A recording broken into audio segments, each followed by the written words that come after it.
What's up, A-Plusers? It's your boy, Adam Perez, back once again with a brand new video for you guys today, as we are going to be getting into your live viewer questions from this past weekend, December 4th. Whatever we certainly didn't get to finish tackling on A-Plus Hero Reports, we're definitely finishing off for you guys today. So it is, in fact, just myself. I was hoping to try and get Stuart in here, but something unfortunately came up for him. So solo dolo once again today, guys, as we go ahead and break down your live viewer questions. And again, for future reference, guys, if you ever want to go ahead and submit a live viewer question over to us, how do you do so?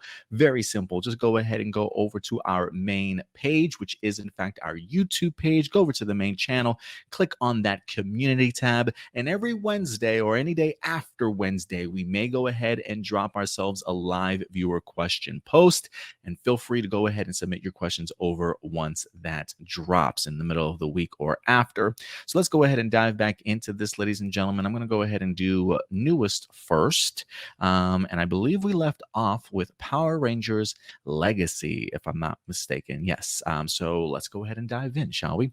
So starting off with Power Rangers Legacy, if Power Rangers did reunion specials in the same vein as Sentai's 10-year later movies, what season would you want to see given this treatment besides the obvious MMPR reunion and at least something SPD? I've thought of an idea for an RPM reunion called Ranger Black. Something like that would be really cool to see. The basic idea I had in mind was that it was set shortly after Vengeance was defeated by the Beast Morphers team, with Dylan and Tanea being reunited with Dr. K and her recruited to and are recruited to investigate a suspicious new team of Rangers. I kind of dig it.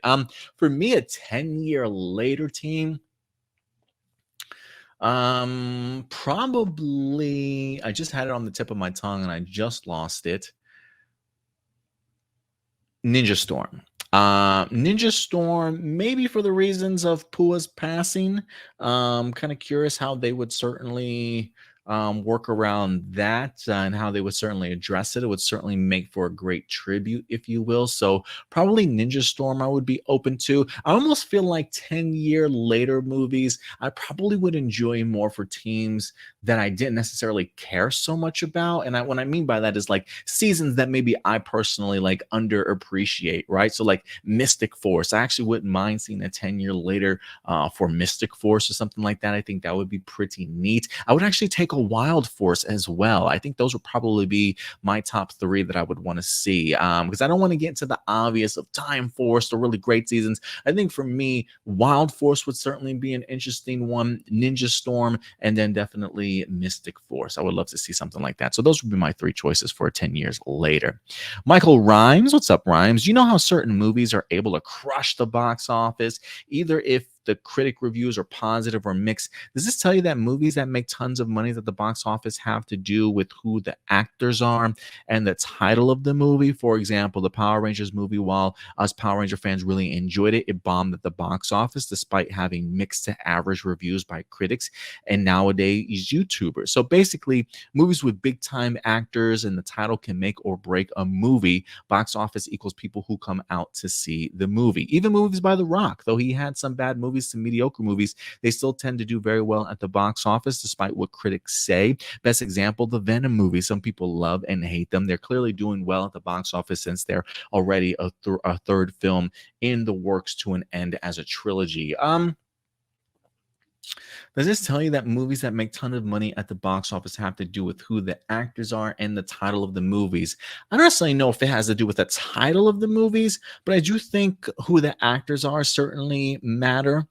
Whether or not people care about who the writer or the director of a movie is, in some cases, maybe if they're really big, like a Steven Spielberg or Christopher Nolan, right? So I do think big time directors get recognized and people rush out to see their work. Actors that people enjoy. And again, it's funny, we just talked about the idea of movie stars. What's really the definition of a movie star? And I've always seen movie stars as people that can put butts into seats. And now, not every movie is certainly going to be making $1 billion at the box office, but I feel like right now we're very much in a phase where comic book movies or the comic book genre right now really warrants a lot of attention. So maybe it's the genre that's certainly important also, because people want to go to the movie theaters, it feels like right now, to be blown away, big bombastic adventures on screen sort of thing. So that might play into it also. So I think when the Power Ranger movie happened, I think the fact that it got mixed reviews alone already make people hesitant in regards to going to the theater, right? Like if it wasn't as mixed and it was more positive on both sides, critics and general audience, then I do think Power Rangers probably would have been more successful with repeat viewings and people would go out. It's not a movie that needs to do $1 billion. Heck, it doesn't probably didn't even need to do $700 million. The movie itself probably could have made 400, $500 million, and probably would have been extremely acceptable. But that's the type of stuff that comes with repeat viewings based off of probably good to great reviews. I feel like if you do have mixed reviews, mixed word of mouth, right? Not even people listening to critics, but people that actually went and saw the movie, they might have been like, yeah, I enjoyed the movie, but there is something missing. And some people might be like, oh, well, I don't know if that's worthy of going to the movie theater to certainly check it out, right? So I do think there's a lot of things in regards to it. How good was your marketing, right? Did you promote this movie correctly? So there's a lot of elements behind it, not just necessarily um, actor, what critics think sort of thing. So I think it's a little bit of a an amalgamation, if that's even the word that I'm looking for, a mixture of several different things. I don't think that probably even answered or it really got to the focus of the question, but I don't necessarily think we can pinpoint it on just one particular thing. Chris Crossman says, thoughts on when you first saw the first Iron Man movie? Did you expect it to be the movie to kick off the MCU? And if you had to choose, which would you prefer, the Iron Man films or Captain America? Man, well, I will say this. I did not expect the MCU to blow up as big as it did, right? Like I didn't know what the end game per se was once Iron Man came out. I don't even know if the MCU or Marvel Studios knew overall what they truly wanted to do with that until Iron Man was a success. And it's like, okay, now that it's a success, let's go on from here. I could be wrong though, but I don't believe that they even had plans of the bigger, greater MCU like wrapping up to phase 3 once the first Iron Man dropped. So it felt very much like a wait and see. But I will say the trailers definitely got me hyped, and there was a part of me that was just hoping, please let this movie be good so we can certainly get more of it. And when I first saw the Iron Man movie, man, I thought it was incredible. I even liked the twist at the end of it when Tony Stark actually reveals that he's Iron Man. In the comic books, they've spent so many years portraying them to be two different individuals, or the idea of at least Iron Man being Tony Stark's sort of bodyguard. You know what I mean? So the fact that they just outright came out and was like, yeah, I'm Iron Man, definitely threw me for a loop. But it was a fun film. I thought for the most part, for the villain that they certainly had, they clearly went on to bigger and better. But I love the origin story in there. I thought Robert Downey Jr. did an incredible job, great personality, just really jumped off the page to me, man. And my cousin James Bethia, he is in fact a producer in Hollywood. He has moved back to New York over the past few years. I think maybe during the pandemic or shortly before the pandemic. But James Bethia, my cousin, he's in Iron Man. That was a scene alone that surprised me. I did not expect him to be in this movie. We hadn't talked in like years. Not that we were on the outs or anything, but he's just living his life. We just never kept in contact and communication. But I remember watching on screen. They went to one of the generals, or they went to the underground bunker. I think it was the scene in which they had jets in the sky and they saw an unidentified object on their radar, and come to find out it's freaking Iron Man. And I believe they radio to the command center, and there is in fact my cousin James Bethia that pops up on there. And I remember seeing his face, and I was like, "What? That's my cousin, bro! Like, what is he doing in this movie?" Come to find out, he's really great friends with John Favreau. They went to high school together back in New York, so they literally grew up together. So they were that close that he brought him in for Iron Man 1 and another brief scene in Iron Man 2, which I believe is the scene where um, and comes Rhodey comes in, and they're looking at weaponry for the War Machine project. And it wasn't the hammer guy. I don't know. The nerdy guy comes in with all the equipment, and he's just stacking weapons on top of this table. And he's in that scene also. But out of that, overall, the movie floored me. I was such a big fan. It was so cool to be able to finally see, like, I don't want to say finally see, but just seeing them take that next step in regards to comic book movie making, and just doing an incredible job of it. As far as who I would have to prefer in regards to trilogy of films, I'm probably going to go with Captain America. The first Avenger is not a movie that I was a really big fan of when I watched it. It just left me, I was just really bummed about it.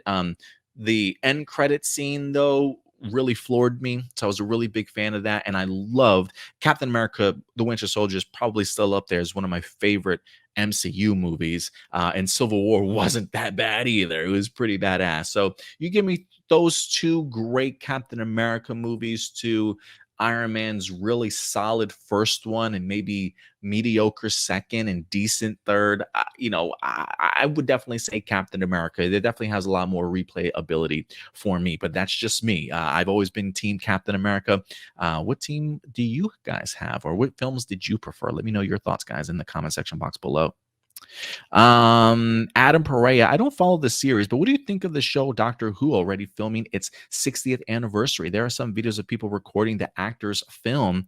There are some videos of people recording the actors' film. I don't know what that means. Do you wish when it comes to Power Rangers we can get small tidbits too, like the actors already in the civilian wardrobe interacting, or even with the couple of the MMPR cast members in a reunion special actually fighting the bad guys for a split second? I think having a small behind the scenes video would bring a lot more hype for both the 30th anniversary Union Special and Cosmic Fury. Oh, I see what you mean. Recording behind the scenes videos. Making Ranger Nation more excited and to talk about them on YouTube. Nothing really major, but tiny clips that just don't give anything away. Anyway, though I do think Hasbro already announcing official set photos like with what we've had in the MMPR cast is great enough. Pictures do speak louder than words, just as videos. I mean, look, I prefer videos. Don't get me wrong. I'm not gonna crap on pictures either. Whatever you want to get me from set, I'll definitely take it. But I am more of a video guy, especially when it comes to at least like costume designs and things like that, to see what things look like in their natural environment and in emotion and stuff, and what we're going to see on actual footage.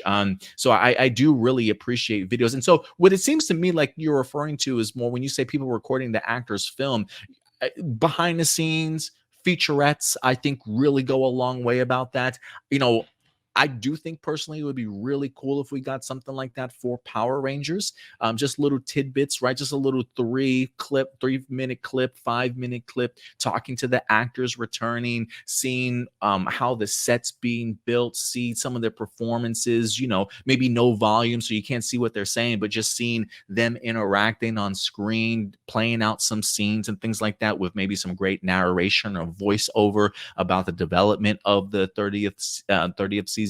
I think something like that would be extremely excellent, honestly, but I don't necessarily know if they're that forward thinking of putting something like that together. I feel like you see things like that on very big budget sort of movies and television series like The Witcher, Game of Thrones, right? Like they may all have little extra featurettes about the upcoming season, or heck, maybe just certain episodes that they record, right? So I'm a big fan of featurettes and behind the scenes stuff. So give me more of it, regardless of what the franchise certainly is. But your main question was, I don't follow the series, but what do you think of the show Doctor Who already filming its 60th anniversary? I think first off, I think it's incredible that it's at 60 years.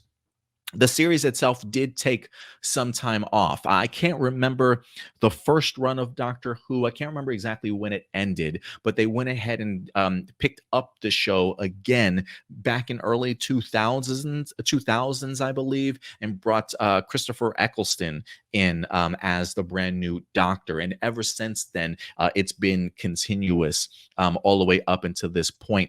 I know they just had a female doctor by the name of Jodie Whittaker. I believe she just transformed into, surprisingly, David Tennant again, was the last thing that I had seen. And David Tennant is my favorite doctor.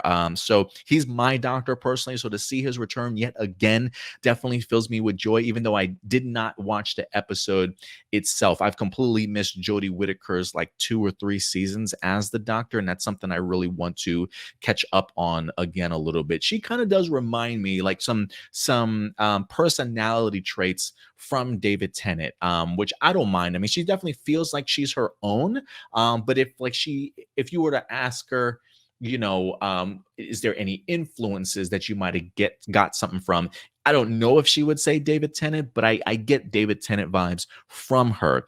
They do have another doctor that's actually going to become the new doctor later on this year. It's a black gentleman. I can't remember. Is it Nico something? I really cannot pronounce his name whatsoever. So I do apologize. I don't even want to butcher it here. But I'm a big fan of Doctor Who. Besides the last like 3 years that I haven't necessarily watched the show, it is one of those shows that I feel like is not necessarily for everybody, because to me it is just true sci-fi down to its core and its element. And I feel like you got to be like really nerdy to want to be on some of these timey-wimey sort of adventures that Doctor Who finds himself in, along with some really incredible and fascinating and unique aliens and monsters and worlds that they explore and concepts that they really dive into. It just feels full on sci-fi to me. And if you are really big into sci-fi, Doctor Who certainly may be up your alley. There's some great storytelling in there. The David Tennant run is some of my favorite. Peter Capaldi's run is certainly some of my favorite. I enjoyed the Matt Smith stuff. He's got a lot more humor to him, if you will, especially him and some of his companions, but great stories regardless of who the Doctor is. So if you've thought about getting into Doctor Who, but not quite, I say test the waters and certainly see if it's something up your alley. The first couple of season or two with Christopher Eccleston, not necessarily my favorite, but I love his relationship with his companion Rose, and that for me really helps me get through that particular season. But once David Tennant comes in, man, I feel like it's just like a roller coaster and you just never want to get off the ride, to say the least. But that's just my view of Doctor Who. It's not very easy to get to 60 anniversaries for anything. Again, they did certainly take a pretty long hiatus from the original run to the rebooted run, or not, I don't even say it's rebooted run, but it's more of an upgraded run, if you will, back in the early 2000s. But if you guys are big Doctor Who fans, or if you check it out for yourself, let me know what you guys think. Stuart, what's up, Stuart? He says, tell me your Super Sentai story. When did you get into it? What started it? Why do you like it? He says, as for myself, I started, but I have been a fan of all Super Sentai since I watched the Sentai source material of Dino Thunder, which was adapted. I've always been a storyteller. I would picture and daydream up many stories and action scenes in my head. I still remember watching three main rangers working and hanging out at a curry shop. Seeing them eating almost every episode was really cool, and it felt like real life. My jaw dropped when the White Ranger name Mikoto Nakadai came on, and he was very interesting. He was a surgeon who became infatuated with being evil because he was bored of life. So he found being that bad guy was very entertaining, and having a rivalry with the Red Ranger, Ryuga Hakura. He did ultimately join the Rangers near the end of the series. His storyline was on par with how Trent went from good guy to a villain, then back to a good guy.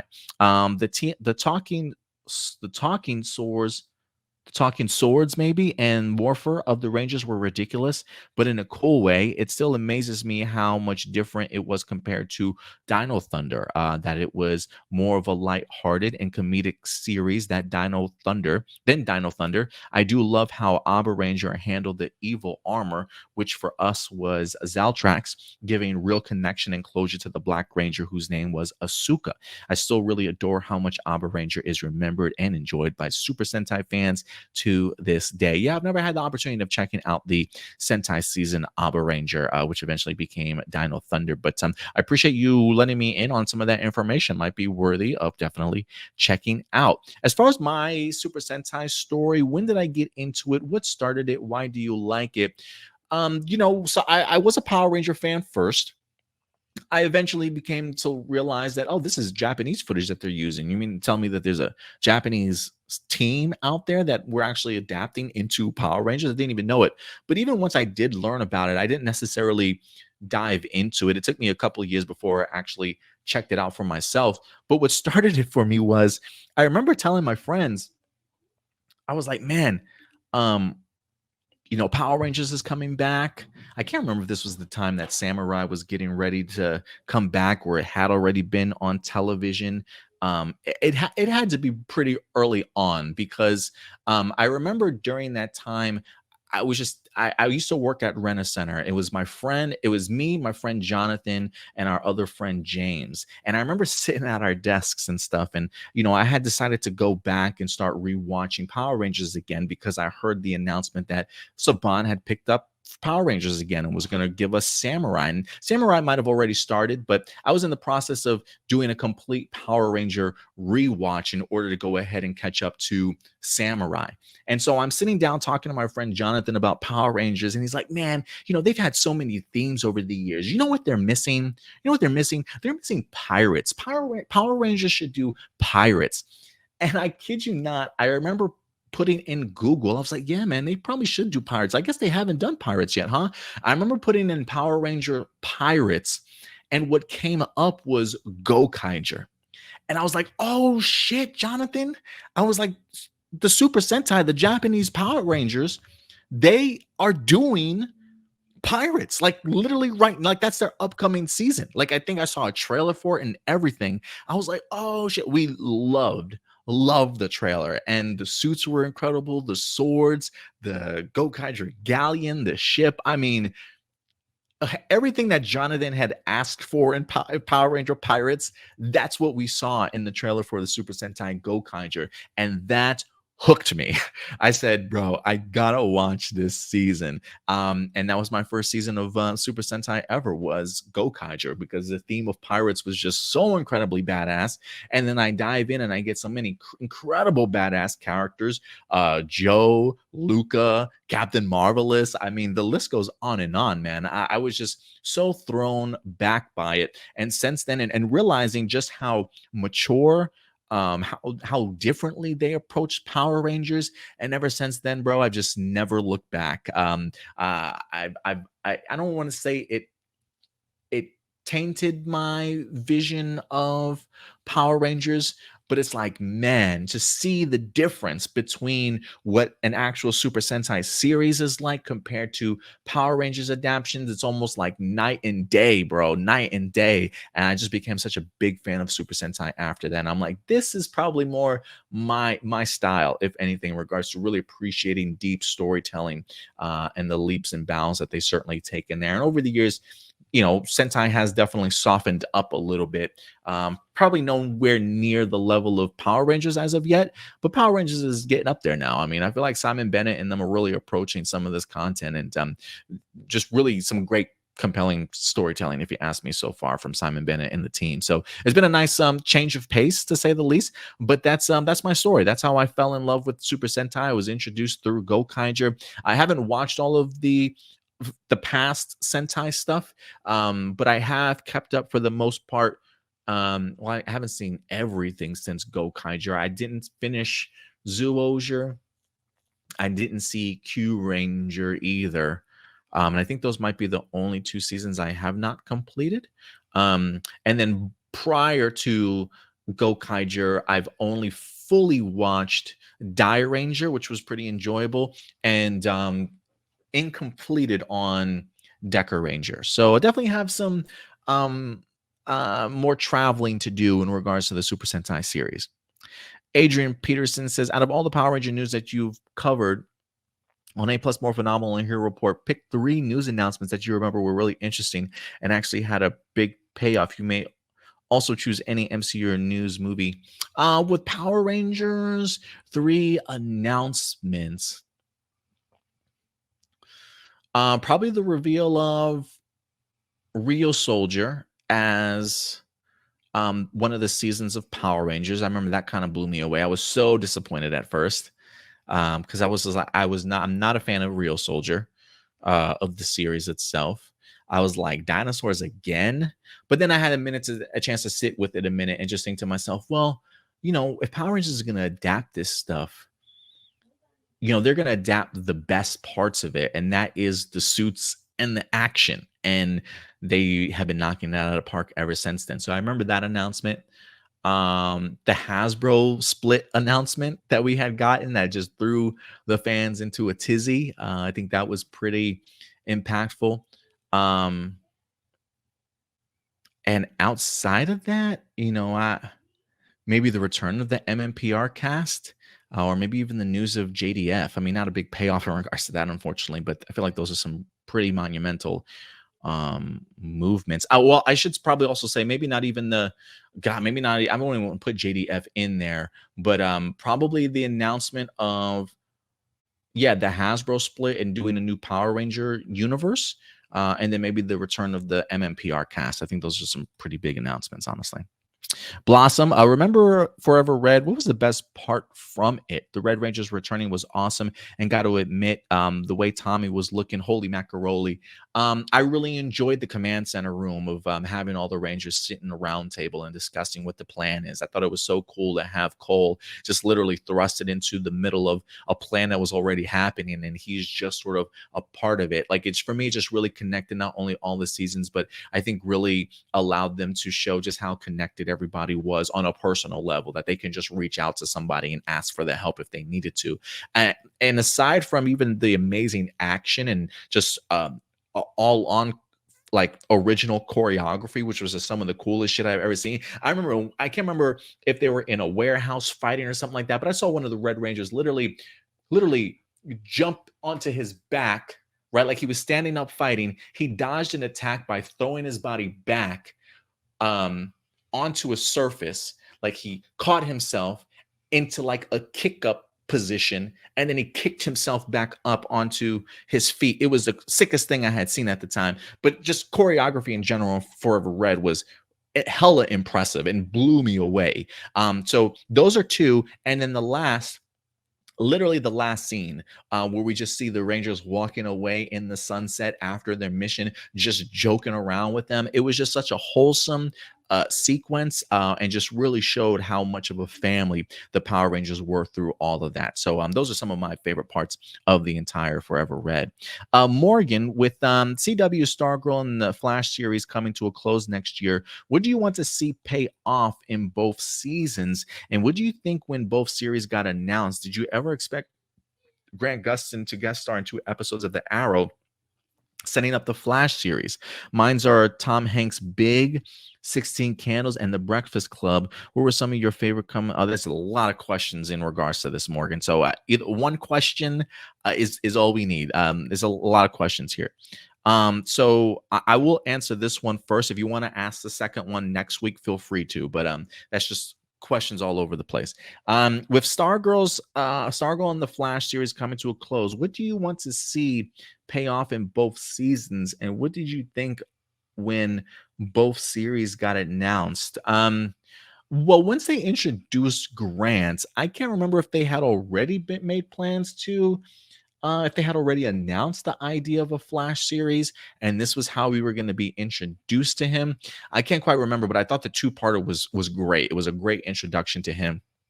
And I just thought once we got the Flash, the opportunities were endless. And from that point on, I just thought to myself, yeah, they're about to grow themselves a Justice League here at some particular point in time. And lo and behold, right after that certainly was Supergirl. So I felt like once they introduced the Flash, the floodgates certainly were open, especially after its amazing sort of first season and even second season too, if you ask me. But um, as far as what I want to see as the payoffs in both seasons, I just hope Stargirl has itself a happy ending. Honestly, they've given them the opportunity to know, hey, this is going to be your final season, so write it as though it is. So I do hope that Stargirl certainly has a great um, season finale, a happy ending, and I just really want to see the entire team of the JSA together once again. I don't really need a huge payoff. Maybe Courtney. I haven't followed season 2 or even season 3. So maybe Courtney learns a little bit more about her father if she hasn't already. But I don't know. Maybe they'll answer my question. As far as the Flash at this point, I don't even know what a big payoff would be, with the exception of wrapping up the Arrowverse properly. Maybe giving me a Stephen Amell and Melissa Benoist sort of cameo just one last time for this threesome of or trinity of heroes, I should certainly say, because they definitely have felt like this television's world trinity of superheroes. So yeah, that would be a great payoff for me if you ask me.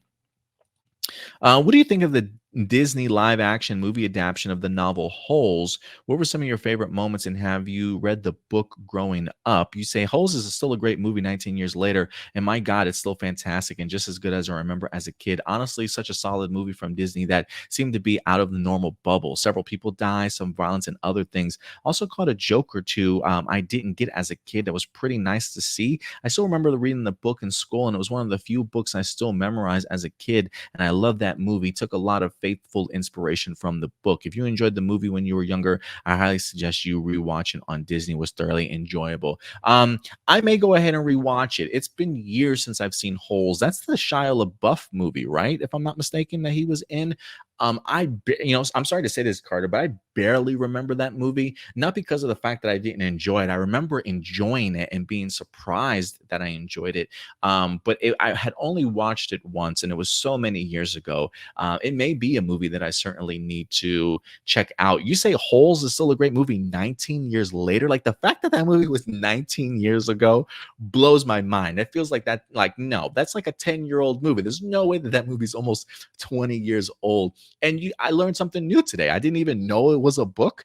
To be quite honest with you, I just knew it was from Disney and it was Holes and it was Shia LaBeouf, and I remember enjoying him as an actor for the most part. So I remember checking that out. But outside of that, I unfortunately don't remember too much, Carter. Not to say that the movie was bad, because I enjoyed it. It's been a while. It's been a while. I probably watched it 19 years ago, back in 2003.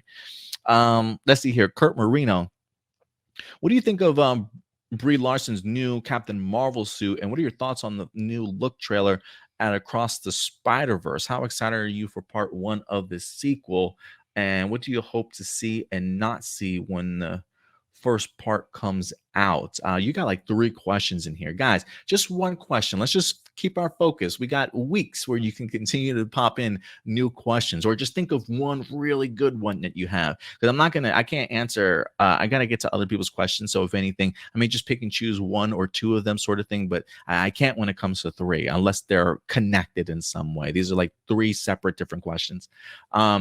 So out of this, lastly, is it true that Lady Gaga might be doing the voice of Rocket's girlfriend in the upcoming? I actually haven't heard anything in regards to that, so maybe not. As far as the Brie Larson's new Captain Marvel suit, I'm looking. I think she looks great in the new Captain Marvel suit, unless the Captain Marvel suit you're talking about is in reference to the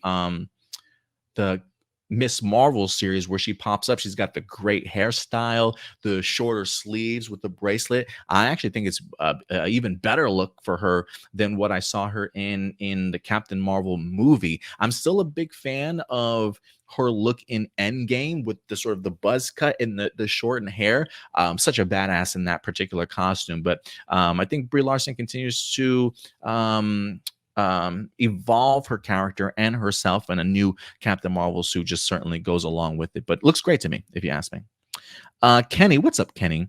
If Haim Saban still controlled Power Rangers instead of Hasbro, how do you think the show would have been like during the pandemic? And why has team ups been really mixed the past few years? Even the now considered good crossover we had with Tommy and Ninja Steel, which was now his legacy and tribute episodes. And why has some team ups been really mixed the past few years?